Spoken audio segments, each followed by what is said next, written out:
Stand before it, and the first thing you notice is the deception. It stands just over 3 feet tall, a creature of pure, gleaming silver. It is the archetype of childhood fragility, a cheap, inflatable Easter bunny, the kind you might find crumpled in a trash bin after a birthday party, smelling of vinyl and stale cake. The seams are visible, puckered and crude along the sides. The ears are slightly uneven, capturing the haphazard manufacturing of mass-produced toys.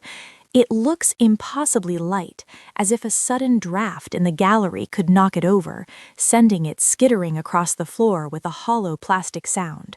You have the overwhelming urge to reach out and squeeze it, expecting the soft give of trapped air. But this is a lie. If you were to touch it, which the white-gloved guards will ensure you never do, you would feel not the warmth of plastic, but the bone-deep chill of stainless steel. This is Jeff Koons' rabbit, created in 1986. It is heavy, lethal, and virtually indestructible. It creates a sensory dissonance in the brain, a short circuit between what the eye sees and what the mind knows. It is a visual paradox that mimics the weightlessness of breath while possessing the density of a weapon. In May of 2019, this specific paradox entered the auction block at Christie's in New York. The room was thick with the specific kind of tension that smells like old money and new desperation. When the gavel finally fell, the price was $91.1 million. It shattered the record for a work by a living artist. For a moment, the art world held its collective breath. $91 million for a bunny. To understand why, we must look closer at the object's most terrifying feature, its face, or rather, its lack of one.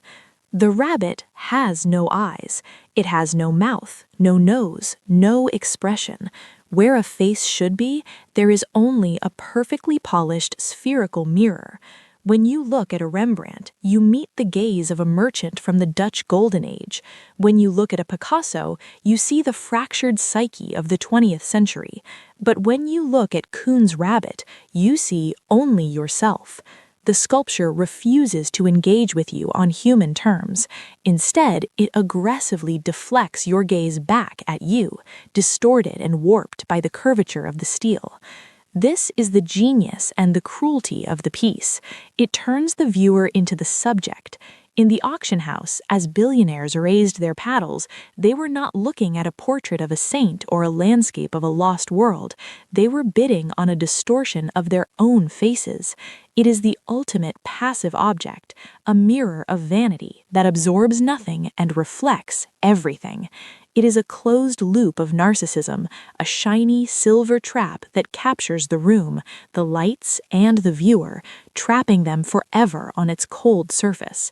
It asks nothing of you, tells you nothing, and in doing so becomes the perfect vessel for whatever value, financial or emotional, you wish to project onto it.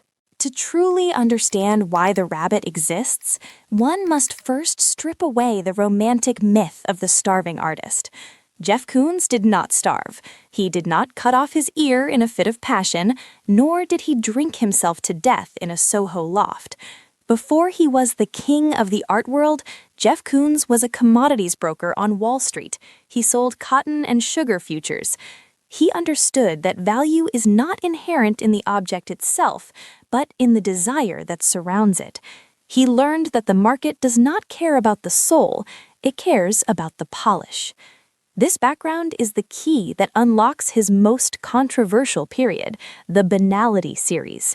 Koons looked at the high-minded intellectual art of the 1970s, the minimalism, the conceptualism that required a PhD to appreciate, and he rejected it entirely. Instead, he turned his gaze to the shopping mall, the gift shop, and the Saturday morning cartoon. He declared that there was no hidden meaning in his work. What you see is exactly what you get. He preached a gospel of acceptance, urging the viewer to let go of the guilt associated with consuming mass culture. Why should you feel bad for liking a porcelain figurine of Michael Jackson with his chimpanzee Bubbles? Why is a balloon dog less valid than a bronze horse? The art establishment hated him for it. They loathed him with a visceral intensity that is rare in the polite circles of criticism. They called his work fancy rubbish, kitsch, and the ultimate symptom of late capitalism's decay. The critic Robert Hughes famously described Koons as the starry-eyed opportunist of the art world, a man selling shiny trinkets to the culturally illiterate super-rich.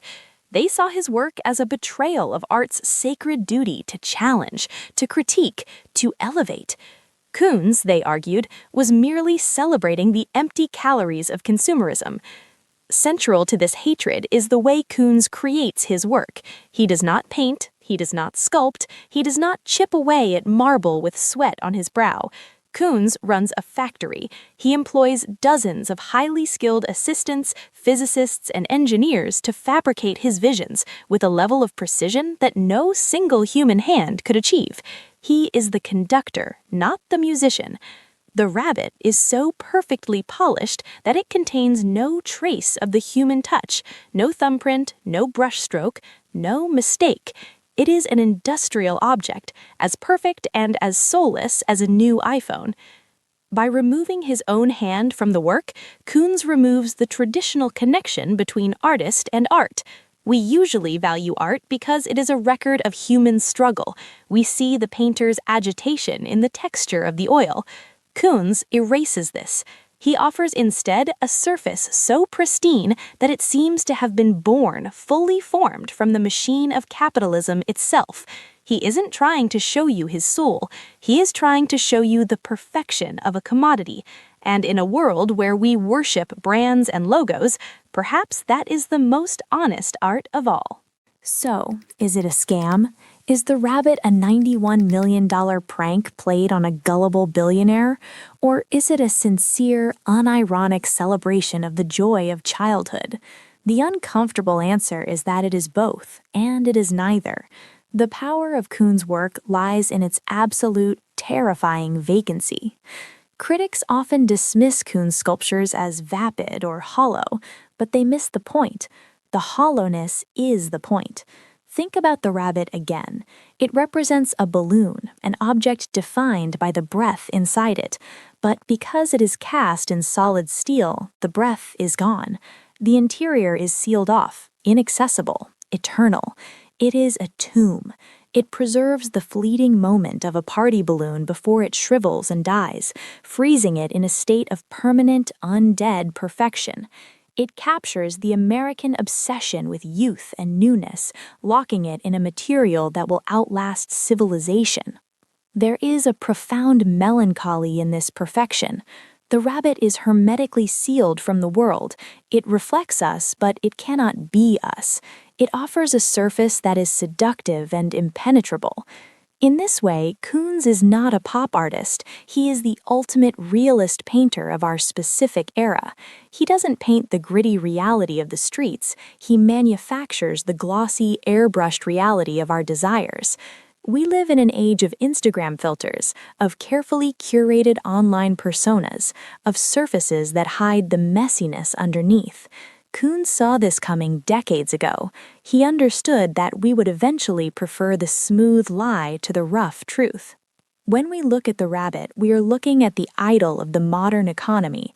It is shiny, it is expensive, it is infantile, and it is hard. It seduces us with the promise of fun, but it keeps us at a distance with its metallic armor. The vacuum of meaning that critics complain about is actually a mirror of the spiritual vacuum at the center of consumer culture. We buy things to fill the void, but the things are just steel shells, reflecting our own hunger back at us. The rabbit stands there, holding its carrot, waiting for a bite that will never come. It is a monument to a craving that can never be satisfied. It is the perfect artwork for a world that knows the price of everything and the value of nothing. It doesn't judge us, it doesn't preach to us, it just reflects us, distorted, wealthy and alone, trapped in the silver curve of a $91 million toy. And perhaps that is why the art world hates him so much, not because he is lying, but because he is telling us exactly who we are.